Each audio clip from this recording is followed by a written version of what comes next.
Latvijas izlases handbolā, ko tu viņiem domā? Viņiem trešdiena Beļģijā spēlē, sestdien arī.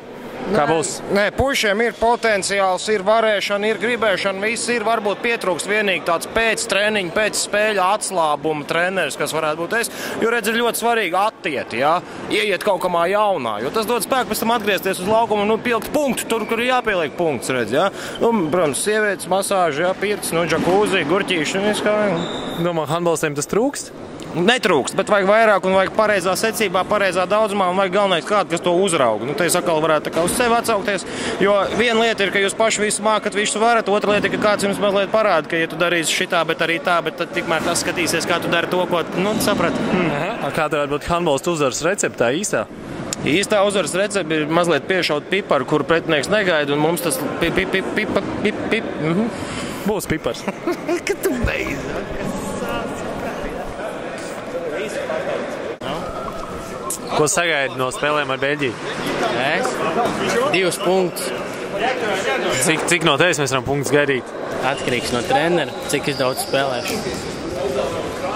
Un cik Antons iedos ātrajos. Sveiki. Cik iedos ātros man. Cik es tev iedošu? Jums cik komandai lielākā kluba pārstāvniecība vesela 3 spēlētāji, kā jūs jūtaties? Lieliski, man liekas. Es, piemēram, ļoti lieliski jūtos. Man tāds kaut kāds, tāda labs čuņīgs. Antons rada drošības sajūtu, viņš pieredzējis. Kā ir atkal vecos čoms satikt?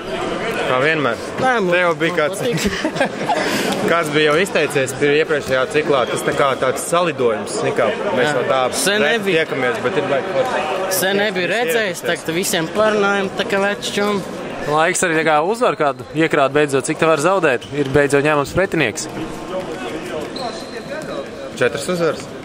Droši vien, vai ne, Tomāt? Cik tu Viss liec? būs labi. Cik būs uzvaras? 4. 4. Man Varbūt 3. Bet tas viss būs pozitīvi, tāpat galvenais, lai viss būs labi. Kad mēs iziesim no kvalifikācijas, pārvarēsim kvalifikācijas turnīru, ko tu gaidi pretiniekos? Kas būs, kas tev mīļākā komanda, pret kuru varētu uzspēlēt?